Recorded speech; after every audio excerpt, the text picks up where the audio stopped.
সালামু আলাইকুম। ওয়ালাইকুম আসসালাম। তুই আসছিস? আহারে, আমার ছেলের মুখটা শুকাই গেছে। ওই আমার ছেলে আসতে পারলো না, উনি দেখো সাজুগুজু করে রেডি হয়ে বসে আছে। এই বড় একটা ব্যবস্থা আমার করতে হবে। তোমরা সবাই ভালো আছো? হ্যাঁ, আমরা সবাই ভালো আছি। তুই রুমে গিয়ে ফ্রেশ হয়ে নে। তোমার ব্যাগটা আমার কাছে দাও। তোমাকে অনেক সুন্দর লাগতেছে, তোমাকে দেখেই মনটা ভালো হয়ে গেছে। বৌমা, বৌমা, আম্মা মনে হয় আমাকে ডাকতেছে। তুমি বসো, আমি আসতেছি। আমার জন্য 3-4টা রুটি বানাও তো, আমি রাতে খাবো। আমার সাদা ভাত, পোলাও ভাত রান্না করছি তো, আপনি ওগুলো খাবেন না? আর আপনি তো রাতে রুটি খান না। না, আমি কোনো কিছু খাবো না, আমার এখন রুটি খেতে মন চাচ্ছে। যাও রুটি বানাও। ইরে বাবা, তোর খাওয়া শেষ? অনেকদিন পর আসছিস, মন ভরে খাইছিস তো? হ্যাঁ মা, সব খাইছি, খুব ক্ষুধা লাগছিল। আর তোমার বৌমা কই? ওরা তো আর দেখতেছি না। ওই দেখো, বাড়িতে ঢুকতে পারলো না, বোরে চোখে হারাচ্ছে। কি হলো? শোন, তোরের একটা কথা অনেকদিন ধরে বলবো বলবো ভাবতেছি, কিন্তু বলা হয় না। কি এমন কথা বলো তো? তোর বউ তোর বোনের দেবরের সাথে ফোনে কথা বলে। তোর বোনের দেবর আমাদের বাড়িতে মাঝে মাঝে আসে। একদিন হয়েছে কি, তোর বোনরে নিয়ে আমি ডাক্তারের কাছে গিয়েছিলাম, এসে দেখি তোর বউ আর ওই ছেলে রুমে একা একা বসে কথা বলতেছে। আমার সন্দেহ মনে হওয়াতে ওই ছেলেকে আমাদের বাড়িতে আসতে মানা করছি। এখন দেখতেছি তোর বউর চরিত্র ওর মায়ের মতো। ওই মেয়ে বিয়ে করার সময় তো তুই জাত বংশ কিছুই দেখে বিয়ে করিসনি, মেয়ে পছন্দ হয়েছে সাথে সাথে বিয়ে করছিস। তুই আস্তে আস্তে সবই টের পাবি। তুমি আমাকে এতদিন বলোনি কেন এই ঘটনা? তুই তো বাইরে থাকিস, এসব বললে তুই টেনশন করতিস, বাড়িতে ঝামেলা করতিস, এজন্য তোর সাথে আর বলি নাই। থাক, তুই আর টেনশন করিস না, এখন একটু ঘুমা। ভালো করে মনে সন্দেহটা ঢুকাই দিছি। তোমার খাওয়া শেষ? তোমার পছন্দ মতন সবকিছু রান্না করছি, সব খাইছো তো?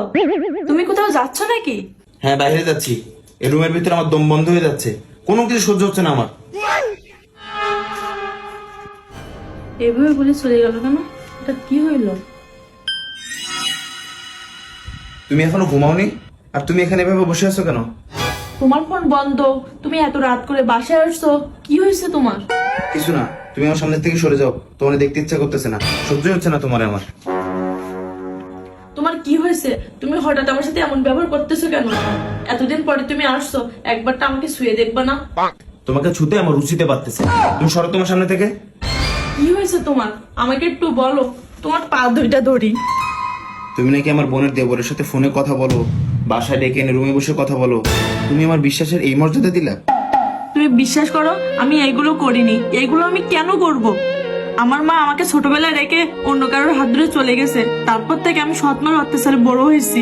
তুমি আমাকে পছন্দ করে বিয়ে করছো, তোমার মতন একটা স্বামী থাকতে আমি কেন এইগুলো করব? তুমি বলো। তোমার মার তো অতি সুখ সহ্য হয়নি, এজন্য অন্য ব্যাটার হাত ধরে চলে গেছে। তুমি যে আমার সাথে এমন করবা না, তার কি বিশ্বাস?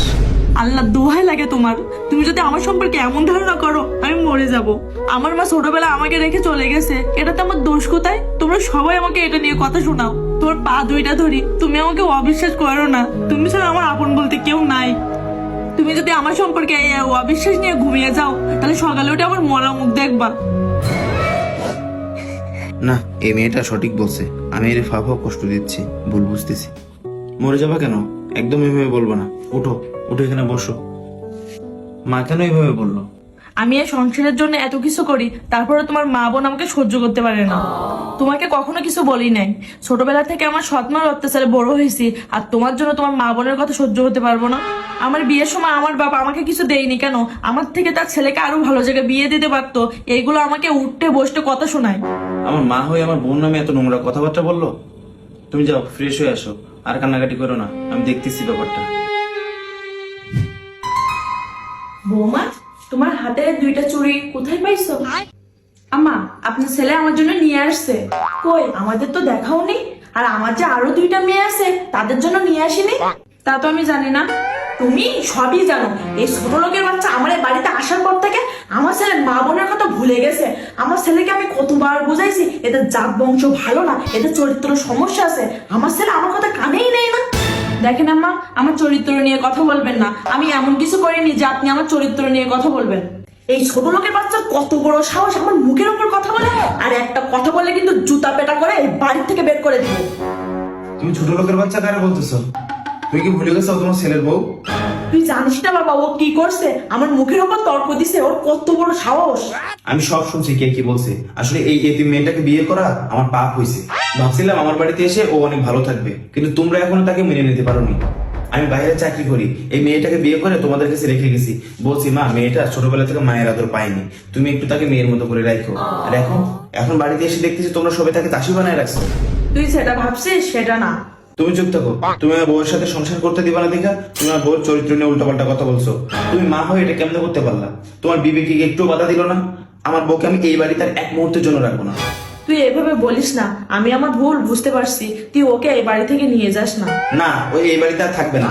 আর তোমাকে বলছি, তোমার অতীত কি ছিল সেটা ভুলে যাও, ভবিষ্যৎ নিয়ে চিন্তা করো, মাথা উঁচু করে বাঁচতে শিখো।